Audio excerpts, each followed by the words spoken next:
Welcome to the Willoughby-Eastlake's Public Library's presentation of Tammy's Rose Gardening Series. My name is Tammy and welcome to my rose garden.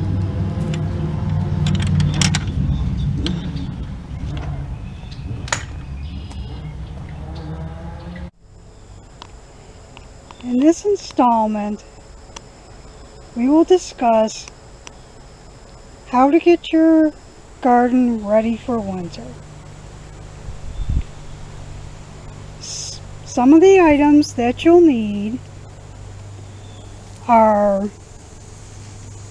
your gardening gloves, your shears, your spade, some leaves or some mulch,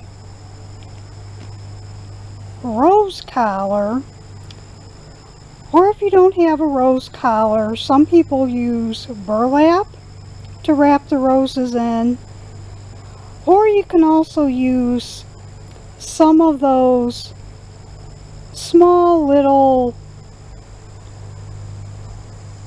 wire decorative gardening fences that are just kind of short and that you just stick in the ground. You know, anything that you can cordon off a section and that you can put like the mulch around or the leaves around, and that they're not going to get blown out in. Your rake, or if you're lucky enough, if you have a leaf blower, that can help too, as far as, you know, getting the debris up and collecting some of your leaves around your yard and so forth. And then if you need it,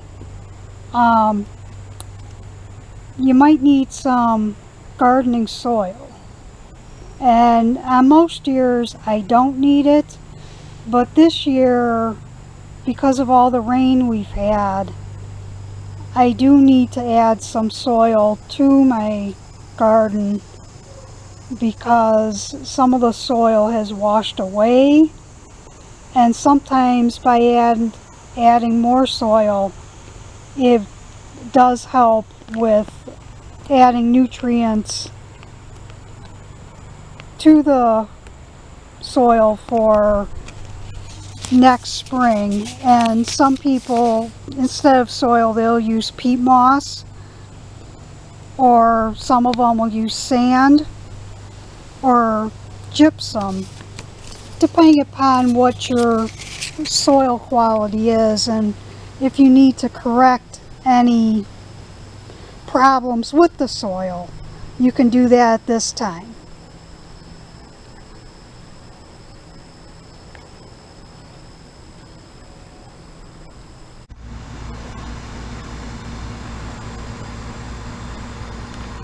Now I see that I have some debris, weeds here that I need to clean up.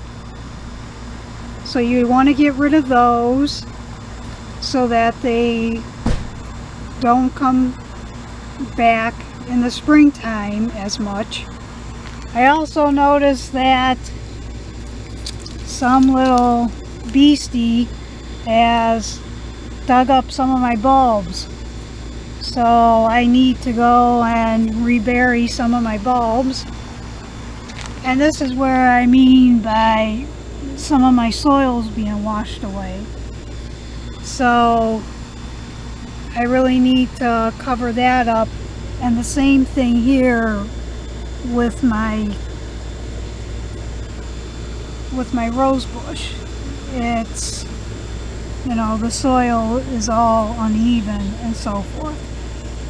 So I'm going to add a little bit of that to help cover everything up so that things look a little bit better in here.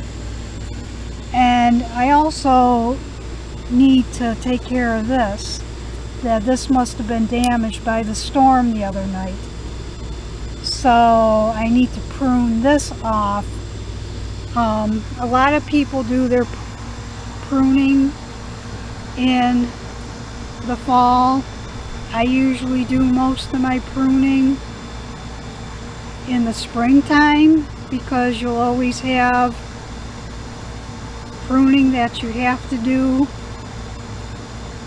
in the spring anyways because of the dead parts. But damage like this you want to take care of so that things don't get into it.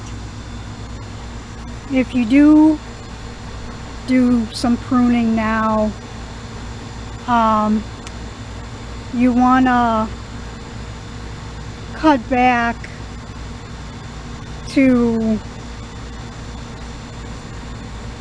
usually whatever shape that you want. A lot of people say that, you know, 3 feet tall is kind of nice, but again, it depends upon what you're looking for. You know, this rose bush being a hybrid tea rose, you know, this is just fine. Where like my climbing rose over here, I would have cut more off because depending upon how much you know it's going to grow out, you got to cut more back. Plus, you want to cut things like this where they're going to rub against each other, and you want to cut those back so then they don't rub and you don't get like damage like down here. So you think about the winter wind, and you know that those have to be cut back somewhat to get it through the winter. And then that way in the springtime, when it grows out, you don't have like this gigantic plant that's way too heavy, and then you have to tie it up.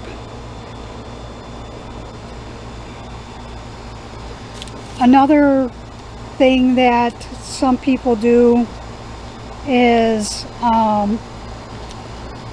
if they're not going to use a rose collar to protect the plant, sometimes they'll take twine and, you know, they'll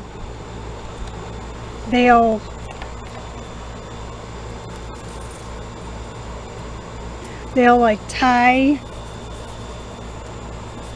the canes together, so then and like tie it to like a sturdy structure to give it some support. Another thing some people do is, and we don't have to do this here because we don't live that far north, but some people actually will dig up the plant and tip it on its side, you know, dig a hole in the ground and tip it on its side and bury it, and cover it with straw and soil so that it goes through the winter pretty good. But again, we usually don't have to do that in our area. You know, the really tall ones, you know, some people wrap in burlap. What I usually use though is I have these nice little rose collars, and in a moment I'll show you how these work.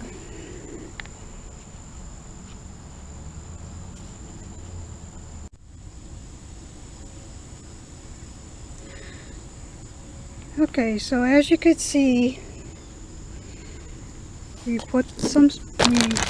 buried our bulbs, and we put some new soil down, and we spread it around, over here where it was uneven.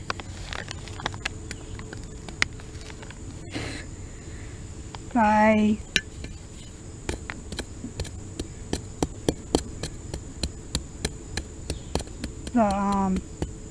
the root and so forth. And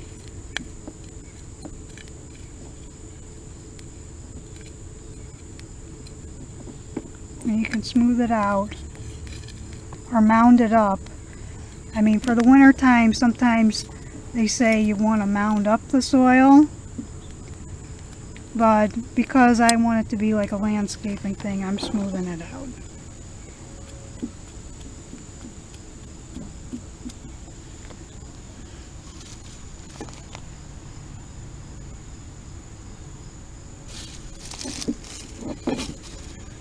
Okay. And then I'm going to take my shears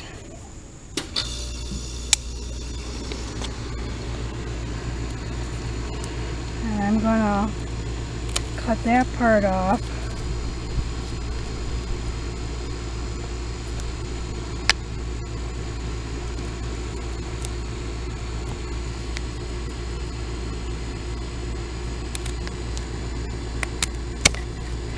And I'm going to cut that other part off too, so that I have a nice smooth cut. And then I can put this in my leaf bag.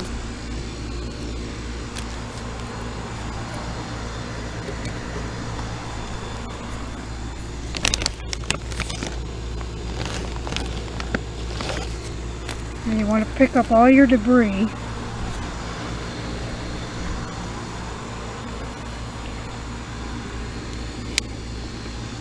So that when you're finished, everything's all picked up. Now, to use one of the rose collars,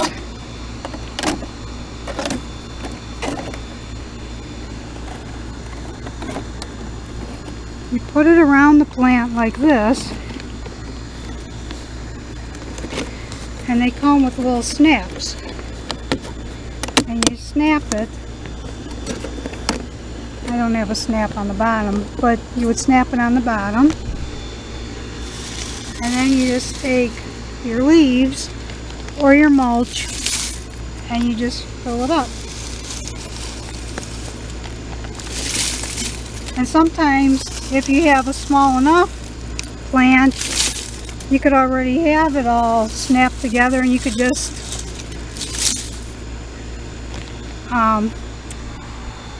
go right over the top with it. But usually it's easier just to do it around the base, so that way you don't get scratched by the stems and the canes and stuff.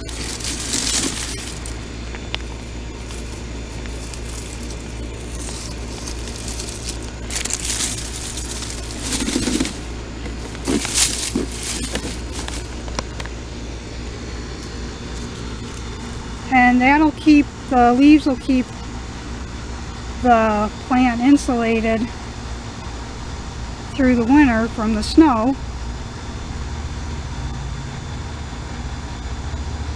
And when it comes in the spring, you know, a lot of times the leaves will be kind of wet sometimes and a mess to clean up, but they're still pretty contained because they're right there just in the rose color form.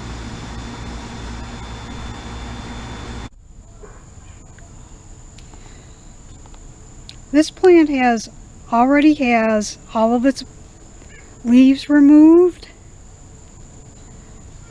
which is a good idea so that it doesn't carry over any diseases till the next year. And some people say that if you do have some leaves left, you should remove them. But you don't want to use any of those leaves in the leaves that you put into your rose collar. You should throw those leaves out in your leaf bag so that you don't spread the diseases.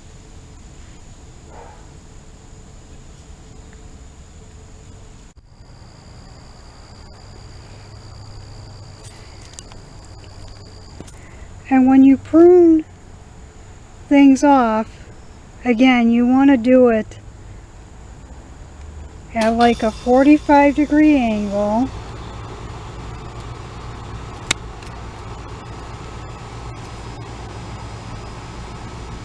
And you can do it right above where one of the bud eyes are, if you don't want to cut the whole branch off. Again, depending upon the shape that you want, and you want good air circulation.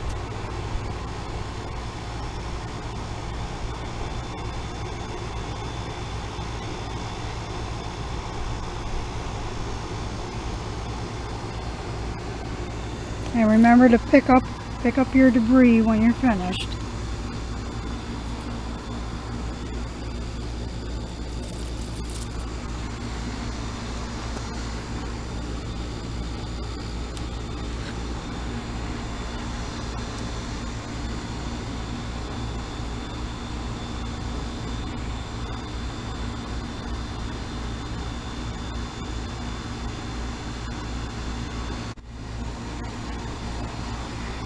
You can also cut off any like diseased items or any dead looking items. So like this one.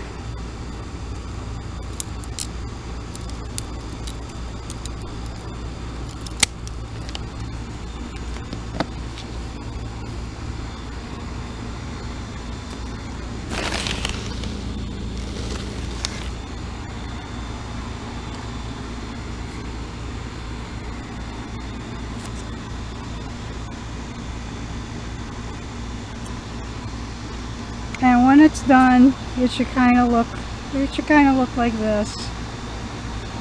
Unless, like I said, unless you want to save it all till the springtime and do it.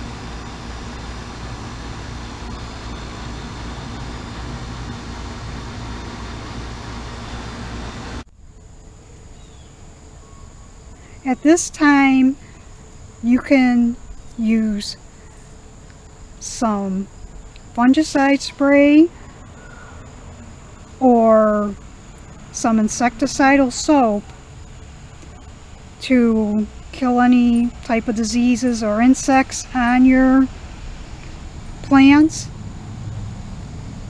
So again, that you don't carry diseases over till the next year, you know, if you want to help with keeping them safe over the winter. But you should not be feeding the roses, so don't give them any extra fertilizer or any extra plant food, because you don't want any new growth coming out, and you don't want that new growth to be frozen out during the winter time. You kind of want the plant to go dormant and to save its energy, so that, you know, that way everything's safe and it kind of goes to sleep for the winter time.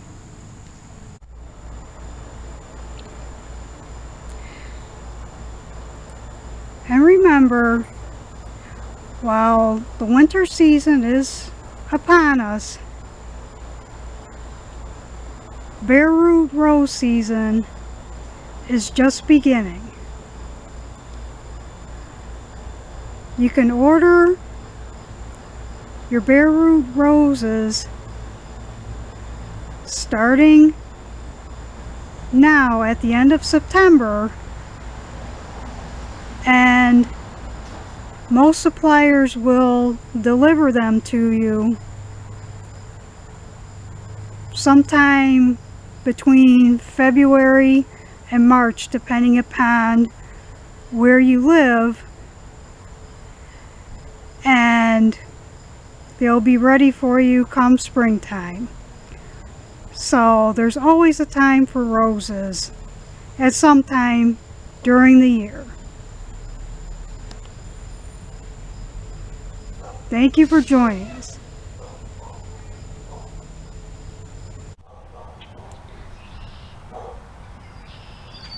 Thank you for joining us for this presentation of Willoughby-Eastlake Public Library's Tammy's Rose Gardening Series. Join us again next time. We hope to see you then. You can find more programs like this on our YouTube channel, WE Library, or on our library's website, we247.org.